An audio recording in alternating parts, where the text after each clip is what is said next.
जय हिंद दोस्तों, A2B2 study की यूट्यूब चैनल पर मैं रंजित केसरी आप सभी का एक बार फिर से हार्दिक स्वागत करता हूं।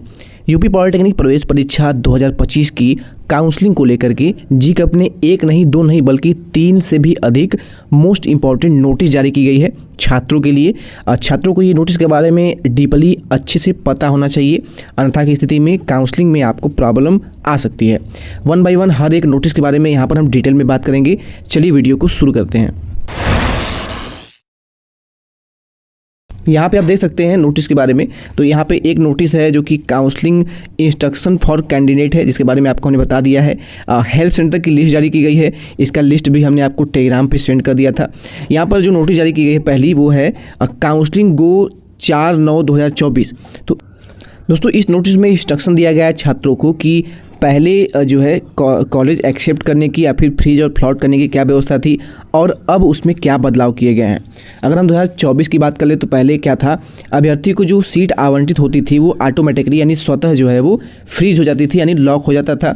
इसके अलावा आपको 3250 रुपये 3000 रुपये आपकी एक्सेप्टेंस फ़ी और 250 रुपये आपकी कॉलेज की काउंसलिंग फ़ीस जो है वो आपको देनी पड़ती थी। लेकिन अब इसमें बदलाव ये किया गया है कि आवंटन हेतु वर्तमान में जो भी पॉलिटेक्निक संस्थान होंगे अन्य पाठ्यक्रमों की अनुसार ही निर्धारित छठे चरण की काउंसलिंग एवं आगामी फार्मेसी पाठ्यक्रम के साथ साथ की काउंसलिंग द्वारा राजकीय यानी गवर्नमेंट अनुदानित यानी जो आपके एडेड कॉलेज हैं या फिर पीपी मॉडल के जो कॉलेज हैं, सीट आवंटन के पश्चात अभ्यर्थी को निर्धारित जो फीस है 3250 रुपये पेड करने के साथ साथ यहाँ पर 250 रुपये काउंसलिंग फीस और 3250 टोटल आपको जमा करना होगा।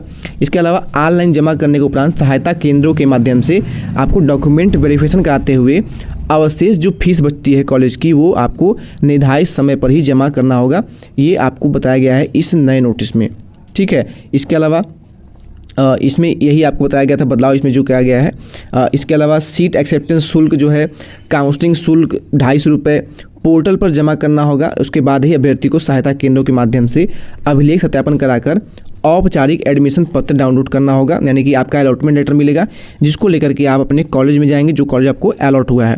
तो पहले नोटिस इसीलिए बताया गया है कि अगर आपको कॉलेज नहीं मिलता है राउंड 1 में तो आपको सेकेंड राउंड में अगर काउंसलिंग करानी है, अगर आपको मन चाहे कॉलेज नहीं मिलता है, अगर आप सेकेंड राउंड में जाना चाहते हैं तो आपको 3250 रुपया जो कि सीट एक्सेप्टेंस फ़ी है, यानी आप क्या करेंगे, आपको जो कॉलेज मिला है उस कॉलेज को आप जो है एक्सेप्ट करेंगे टेम्प्रेरी के लिए। एक्सेप्ट इसलिए करेंगे कि आपको अगर सेकेंड राउंड में, फर्स्ट राउंड में आपको कोई कॉलेज मिल चुका है, सेकेंड राउंड में आपने काउंसलिंग फीस से करी, सेकेंड राउंड में आपको कॉलेज कोई मिला ही नहीं, तो ये जो फर्स्ट वाला कॉलेज है ना इसमें आपको एडमिशन मिल जाएगा। ऐसा नहीं है कि ये फर्स्ट वाला भी चला जाएगा, तो इसीलिए आपसे यहाँ पे एक्सेप्टेंस फ़ी जो है वो जमा कराई जा रही है। चलिए बात कर लेते हैं दूसरे और बहुत ही इंपॉर्टेंट नोटिस के बारे में। इस नए नोटिस की बात कर लें तो इस नोटिस में बताया गया है कि प्रदेश के जितने भी गवर्नमेंट प्राइवेट या फिर एडेड कॉलेज हैं, जो भी निजी क्षेत्र के कॉलेज हैं पॉलिटेक्निक के, उन संस्थानों में ऑनलाइन प्रवेश परीक्षा एवं ऑनलाइन काउंसलिंग प्रक्रिया में जो है कुछ संशोधन किया गया है। क्या संशोधन किया गया है इसके बारे में आपको पता होना चाहिए, अन्यथा आपको प्रॉब्लम हो सकती है। यहाँ पर बदलाव ये किया गया है कि पहले जो व्यवस्था थी वहाँ पे आप यहाँ पे देख सकते हैं, ये जो व्यवस्था थी शासनदेश दिनांक 29 दिसंबर 2023 के प्रस्तर 10 के बिंदु संख्या 3 ए में जो निहित व्यवस्था, वो व्यवस्था क्या थी कि अभ्यर्थियों को आवंटित जो सीट होती थी यानी कि जो कॉलेज अलॉट होता था वो स्वतः यानी ऑटोमेटिकली फ्रीज होता था, आपको कुछ इसमें करना नहीं होता था। राजकीय एवं अनुदानित संस्थानों में सीट आवंटन के पश्चात अभ्यर्थी को सीट एक्सेप्ट के लिए 3000 और काउंसलिंग के लिए 250 या कि 3250 रुपये आपको पेड जो है वो करना पड़ता था। इसके अलावा सहायता केंद्र जो बने हैं उसके माध्यम से आपको डॉक्यूमेंट वेरिफिकेशन करा करके जो कॉलेज की फीस जो बची हुई है उसको आपको काउंसलिंग शेड्यूल के आधार पर ही यानी उसके डेट के अंदर ही जमा करनी होती थी। इसमें बदलाव संशोधन क्या किया गया है, अभ्यर्थियों के बाद पोर्टल में 2 विकल्प होंगे। पहला ऑप्शन होगा आपको फ्रीज का ऑप्शन, दूसरा ऑप्शन आपके वहाँ पे शो होगा फ्लोट का ऑप्शन। फ्रीज का ऑप्शन आप तभी चूज करेंगे जब आपको कॉलेज पसंद हो, कॉलेज पसंद नहीं है तो आप जो है फ्लोट का ऑप्शन करेंगे। फ्लोट जैसे चूज करेंगे आपको 3250 रुपये पेड करना होगा। इसको पेड करने के साथ ही आप नेक्स्ट राउंड में फिर से चॉइस फिलिंग कर पाएंगे। ये आपको पेड करना जरूरी है, ये अगर पेड नहीं करेंगे तो आप नेक्स्ट राउंड में काउंसलिंग नहीं कर पाएंगे। यदि अभ्यर्थी फ्री विकल्प को चुनता है तो उसे सीट एक्सेप्टेंस शुल्क 3250 रुपया और जिसमें कि 3000 आपका शिक्षा शुल्क है और 250 रुपये काउंसलिंग फीस है उसको आपको जमा करना होगा। अगर आपको ये चीज़ें जो हम बता रहे हैं अगर समझ में नहीं आ रही है तो चैनल पर पहली बार वीडियो देख रहे होंगे तो सब्सक्राइब कर लीजिएगा, क्योंकि काउंसलिंग जैसे ही स्टार्ट होती है आपको स्टेप बाय स्टेप हर एक चीज़ों को हम बताते चलेंगे तो आपको कोई भी समस्या नहीं होगी। इसके अलावा यहाँ पे नोटिस में एक चीज़ और बताया गया है, अगर अभ्यर्थी फ्लोट ऑप्शन का चुनाव करता है तो उसे भी ₹3250 जो है सिक्योरिटी मनी और काउंसलिंग फीस जमा करना अनिवार्य होगा। अगर ऐसा करता है वो, तो सेकेंड राउंड की जो काउंसलिंग होगी उसमें वो फिर से कॉलेज को चॉइस कर सकेगा। और अगर आपको ये ₹3250 पेड नहीं करना है तो आप सेकेंड राउंड में काउंसलिंग नहीं कर पाएंगे, इसका ध्यान रखिएगा। यानी कुल मिला कर अगर आपको कॉलेज जो है मिला हुआ है, अलॉट हो गया है ना, कॉलेज आपको अलॉट हो गया है और उस कंडीशन में अगर आप फ्रीज करते हैं यानी कॉलेज को लॉक करते हैं, आप जाकर डॉक्यूमेंट वेरिफिकेशन कराते हैं, तब तो आपको ₹3250 देना ही देना है। इसके अलावा अगर आप कॉलेज को फ्लोट करते हैं यानी आपको कॉलेज मिला हुआ है, आप चाहते हैं कि मैं सेकेंड राउंड में फिर से चॉइस फिलिंग करूंगा दूसरे कॉलेज के लिए, फिर भी आपको ₹3250 पेड करना अनिवार्य है। थर्ड केस बनता है आपको कॉलेज मिला ही नहीं, अलॉट कॉलेज जो है वो नहीं हुआ, उस कंडीशन में आपको ये ₹3250 ये नहीं पेड करना है। आप सेकेंड राउंड में फिर से चॉइस फिलिंग करेंगे, जब कॉलेज अलॉट होगा तभी आपको ये पैसा पेड करना है। दोस्तों बात कर लेते हैं तीसरे और बहुत ही इंपॉर्टेंट नोटिस के बारे में। ये नोटिस जारी किया गया है फीस के लिए कि पॉलिटेक्निक के विभिन्न कोर्सों में आपकी फ़ीस स्ट्रक्चर क्या होने वाली है। यहाँ पर सबसे पहले बात कर लें तो निजी क्षेत्र के यानी जो प्राइवेट डिग्री स्तरीय अभियंत्रण या फिर व्यावसायिक संस्थान हैं, जैसे कि इसमें बीटेक कोर्स चलते हैं, B pharma, B arch, BF है ना, तो इनके लिए फ़ीस स्ट्रक्चर दिया गया है। हालांकि इसके बारे में आपको जानने की आवश्यकता नहीं है क्योंकि आप पॉलिटेक्निक के छात्र हैं। अब बात करते हैं पॉलिटेक्निक की फ़ीस स्ट्रक्चर के बारे में।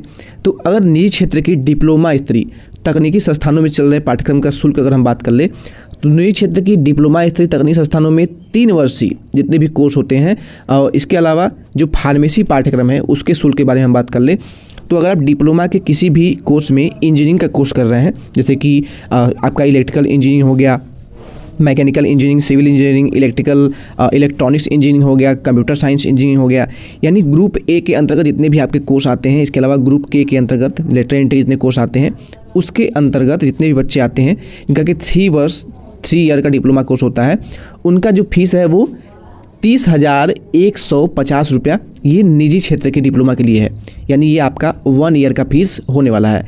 डी फार्मा की बात कर ले तो ये गवर्नमेंट के द्वारा मानक शुल्क है, निर्धारित शुल्क है 45,000 रुपया, ये आपका 1 ईयर का फीस होने वाला है डी फार्मा बच्चों के लिए। डी आर्किटेक्चर के लिए बात कर लें तो 30,250 रुपये फीस होने वाला है 1 ईयर का। DHMCT के लिए 31,300 रुपये ये फीस होने वाला है। ये हमने बात किया निजी क्षेत्र के लिए।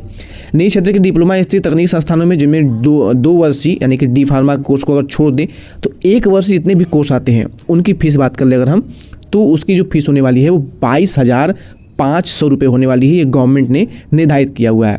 अगर हम सहायता प्राप्त यानी कि जो एडेड कॉलेज हैं, जितने भी एडेड कॉलेज होते हैं जिनको कि अर्ध सरकारी कॉलेज भी बोलते हैं, तो उन कॉलेज की अगर बात कर लें तो समस्त पाठ्यक्रम हेतु जो फीस होने वाली है वो 19,000 रुपये ये ईयरली फीस होने वाली है। ये भी मानक सरकार ने तय कर दिया है। अब हम बात कर लेते हैं गवर्नमेंट की फ़ीस कितनी होने वाली है। गवर्नमेंट फीस स्ट्रक्चर को लेकर के एक अलग से नोटिस जारी किया गया है। अगर हम यहाँ पे बात कर लें कि जो गवर्नमेंट कॉलेज है उनकी फ़ीस कितनी होने वाली है, तो यहाँ पर आप देखेंगे तो नोटिस जो है काफ़ी लंबा चौड़ा यहाँ पे दिया गया है। शैक्षिक सत्र 2024-25 हेतु समिति द्वारा 3/8/2024 की मीटिंग में ये बताया गया कि निजी क्षेत्र की डिप्लोमा सहायता प्राप्त डिप्लोमा स्तरीय अभियंत्रण या फिर व्यावसायिक संस्थानों में जो पाठ्यक्रम चल रहे हैं, छात्र हित के दृष्टिगत 2023-24 हेतु पूर्व निर्धारित जो फीस है वही रखा गया है। और वही सेम चीज़ 2024-25 सत्र वाले में भी कहा गया है कि जो 2023-24 में जो पूर्व निर्धारित फीस थी वही फीस रखा गया है। अब फीस स्ट्रक्चर तो इसमें दिया नहीं गया है, तो आपको बता दें कि जितने भी ग्रुप ए के अंतर्गत इंजीनियरिंग पाठ्यक्रम आते हैं, गवर्नमेंट के लिए जो फीस है या फिर जो डी फार्मा की बात कर लें तो जो फीस स्ट्रक्चर है वो अगर 2024 की बात कर लें तो लगभग आपकी 11,000 रुपये जो फीस थी वो पिछले साल थी 11K, ठीक है। ये फीस इससे थोड़ी सी कम भी हो सकती है। अगर 2023 के फीस स्ट्रक्चर की बात कर लें तो ग्रुप ए के बच्चों के लिए 10,370 रुपये ये अप्रॉक्स आपकी फ़ीस होनी थी, लेकिन फ़ीस थोड़ी सी इंक्रीमेंट हुई थी तो कम से कम 11,000 रुपये आपको ये ईयरली फ़ीस आपकी होनी चाहिए। और जो आपकी स्कॉलरशिप में पूरी धनराशि जो है वो आ भी जाती है, तो ये आपके लिए गुड न्यूज़ है। लास्ट में एक और जो नोटिस है जो कि जी अपने कैंडिडेट्स के लिए, जो भी बच्चे पॉलिटेक्निक एंट्रेंस एग्ज़ाम 2025 का एग्ज़ाम दिए हुए थे, काउंसलिंग कराने वाले हैं, उनके लिए काउंसलिंग में शामिल संस्थानों में जमा किए जाने वाले शुल्क के संबंध में यहाँ पे सूचना दी गई है। यहाँ सूचित किया जाता है कि वर्ष 2025 की ऑनलाइन काउंसलिंग से आवंटित छात्रों द्वारा विगत वर्ष 2024-25 की भांति ही प्रवेश शुल्क जो है वो जमा किया जाना है। यानी 2024-25 में जो फ़ी जमा करने का प्रोसेस होता था वही फीस जो प्रोसेस है इस बार भी होने वाला है। संस्थाओं का प्रवेश शुल्क निर्धारित करने वाली मानक संस्था प्रवेश एवं फीस नियमन समिति उत्तर प्रदेश लखनऊ द्वारा शैक्षिक सत्र 2025-26 हेतु यदि प्रवेश शुल्क में कोई भी परिवर्तन होता है तो आपको तुरंत ही इन्फॉर्म किया जाएगा और छात्रों को अवशेष शुल्क आवंटित संस्था में उपस्थित होकर जमा करना होगा। समझ रहे हैं, यानी 2025-26 हेतु यदि प्रवेश शुल्क में कोई भी परिवर्तन किया जाता है तो छात्रों को अवशेष जो शुल्क होगा, यानी जो भी अगर फीस बढ़ जाता है बीच में ही, तो जो भी फीस बढ़ा होगा वो आपको कॉलेज में जाने के बाद ही जमा करना होगा, ऑनलाइन जमा नहीं करना होगा।